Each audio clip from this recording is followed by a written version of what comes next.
Dum da dum dum. Hey guys, Sean here. Beeman BP50. If you saw my short, I've installed an aluminum barrel from a Umarex HDP50. Looks like it's meant to be in there.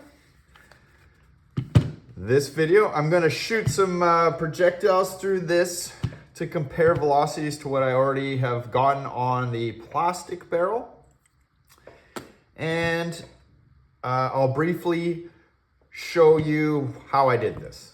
Briefly, because obviously it's already installed in the launcher. The factory barrel is 3 5/8, I think. Almost 3 3/4, but yeah, we're gonna call that 3 5/8 inch long. It is short, to say the least. Tough to get a lot of power out of this. Ideally, a longer barrel would obviously do, but I didn't want to take away from the form factor that this launcher has already showed, in that it's more compact than pretty much everything that I own. So I opted to keep the barrel the same length for now.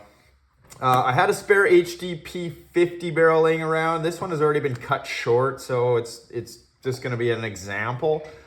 But what you need to figure out is the factory barrel goes in like this. So the short end is into the breech block. So for reference, that is it. What you need to do is essentially cut off one of these reduced ends. I like to do that with a set of simple copper cutters.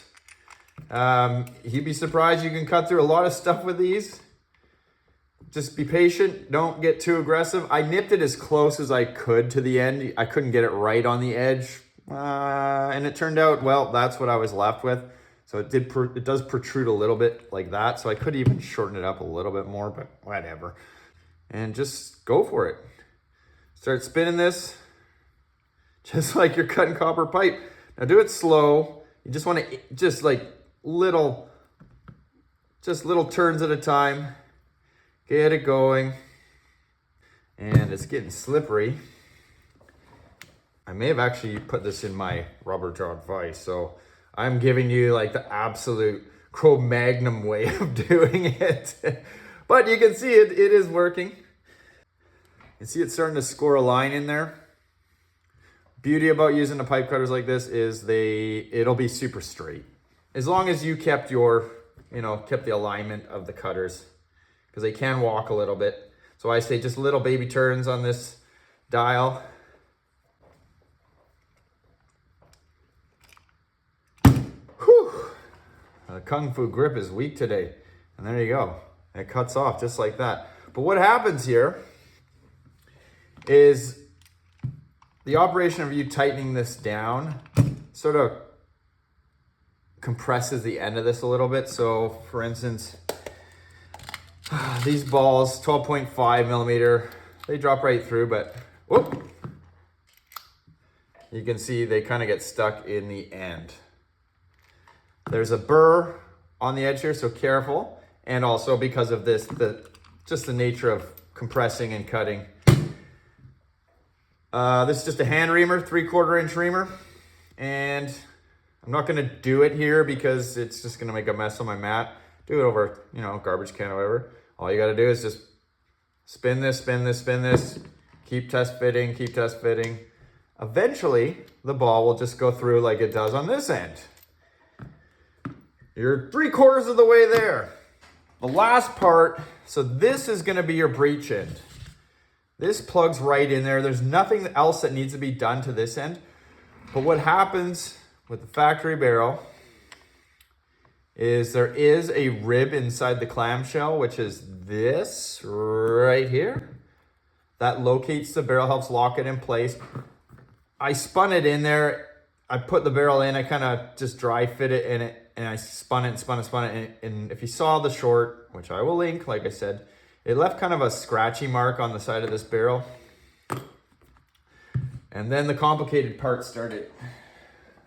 I put a zip tie on my angle grinder with just a grinding wheel. And I literally just carefully spun this down like this. eye protection, gloves, you know, all that jazz. Slowly whittled it down until it had a slot, much like that. And that was it. Now, you could go further. There is plenty of room up front here.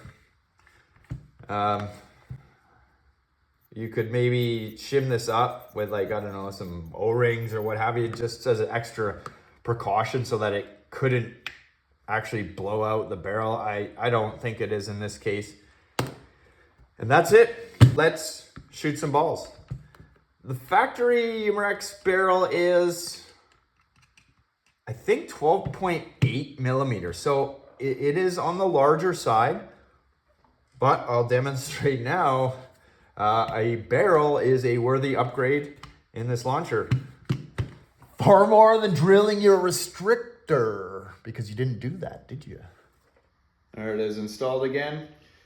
And if you missed the first couple of videos, what did we learn? Don't drill the restrictor. I did drill the restrictor. Marker stuttered like a mutter. So I have a illy fit bolt spring in here right now that has eliminated the stutter, but I also believe it's holding me back on the FPS. The second thing is, you wouldn't have loosened your CO2 cylinder sleeve if you didn't attempt to drill your your restrictor. So if you did take your sleeve off or it comes off, you should Loctite it back in. I have yet to re-Loctite it because I am kind of in a constant state of opening this launcher at this point, so I'm just being mindful to make sure I tighten my CO2 cap completely. CO2 in, tighten the cap in. In my case, like I said, I'm gonna make sure I'm tightening the sleeve down as well. Punctured, and we're good to go. These are 12.5 millimeter, 8 gram steel ball bearings. My previous best on this exact setup, janky bolt spring, drilled restrictor, and plastic barrel was 216 feet per second.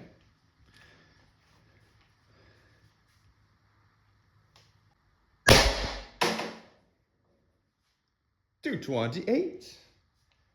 That's an improvement.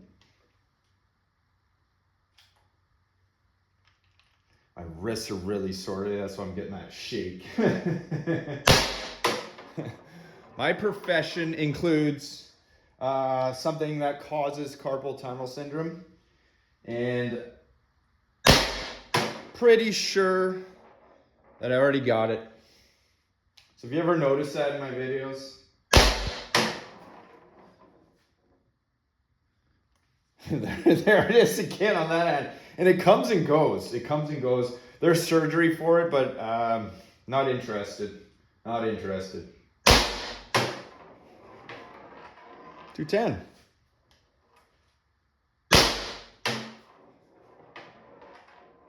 $208. That's like where I started when I took this marker out of the box. 202. Pretty good countdown. I think that was the last shot. It was. I will degas. Brand new CO2. 12.7 millimeter steel ball bearings. 8.4 grams. Ah, heck, I lied. 3.5 gram riot balls. Previously, they gave my worst results. That's why I never showed them again. But then I started shooting those rubber balls, rubber coated balls.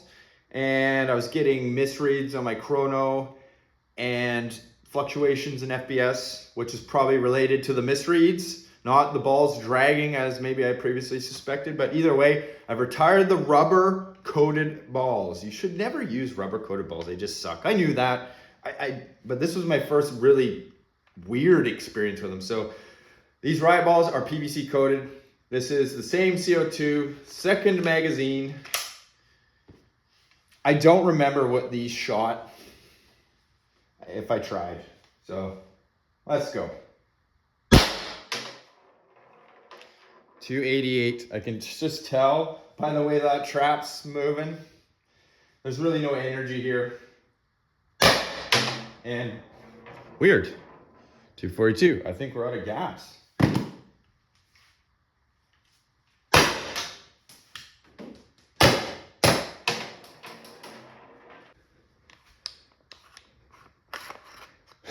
Right? Wouldn't surprise me one bit if I got a slow leak there. I'll get that fixed, don't worry. But for now, bottom's down. And we'll just screw it in like this.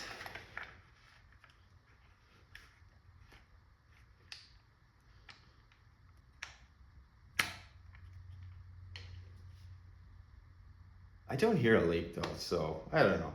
Maybe I'm just burning through CO2. 12.7 millimeter, 8.4 grams. I'll drop one in there. I have 7 in the magazine.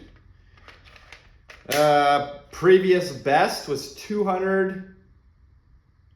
Previous best was 196 on the second magazine, but what I didn't show you was after the fact, I actually did load a fresh CO2 and fired these through this plastic barrel.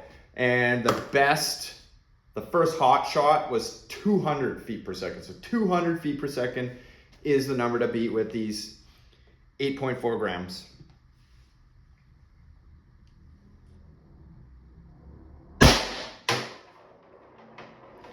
$236. And you see the difference in the energy when a steel ball, when weight, this is more about weight than just steel balls, but the weight hitting that curtain really demonstrates impact force.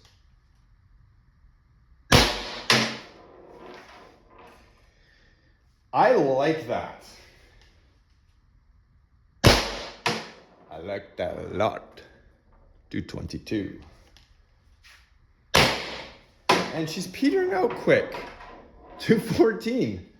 Interesting. There must be a leak in here. But we'll shoot through it for now, because I did demonstrate the power that is available with an aluminum barrel. The aluminum barrel, at the very minimum, is an upgrade. Something not drilling your restrictor. Yeah, I think that was the last one.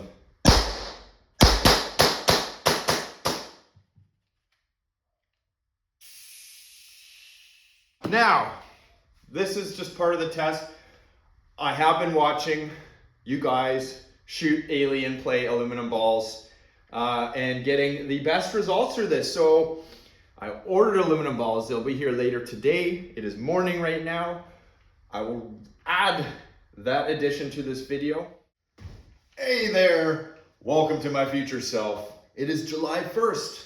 Happy Canada Day. My aluminum balls have arrived. Right here. They are not alien play, unfortunately, but they are 12.4 millimeters and they do weigh 2.7 grams. The alien plays were about 2 weeks out, so patience I do not have. 8 loaded up. I know you guys got your best results using the alien play and the plastic barrel, so I'm curious what it'll do with that aluminum barrel. Let's get on with it.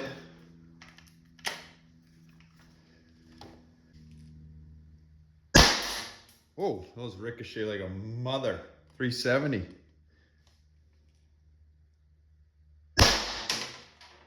Or 860. Or 852. 340. 334. 326. One more. 318. Nope, still one more. Jeez, gotta look out. My kneecaps. 324. Well, it was a bust, but obviously I'm using, this barrel is like 12.8 millimeter bore size. This is 12.5. So those aluminum balls, I don't doubt you guys, I think I was seeing like 382, 385 with those aluminum balls. So clearly I am not there with this aluminum barrel, but those 12.7 millimeter steel ball bearings that are ever so common, ever so cheap, did prove gains. So did the 12.5s. I mean, should we do a smaller diameter aluminum barrel? Yeah, I think so. And I do have some steel HD24, barrels kind of kicking around here that I may try and rework, because they are, I think, a 12.6 millimeter inner bore. And I have shot these 12.7s through them numerous times, so they probably stretched a little bit. Let's just see what those 12.7s do again.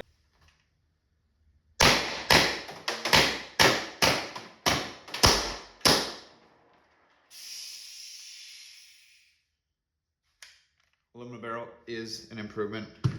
Is it the improvement you want if you're shooting aluminum balls? Absolutely not. That marker is probably going to lay in wait for the springs, the bolt springs that I've ordered. My X68 springs are coming too. So there's going to be some things trickling in the next little while. I will tell you, like, this is an absolute, our busy season starts here, so I tend to disappear underground for days at a time, and I do mean underground.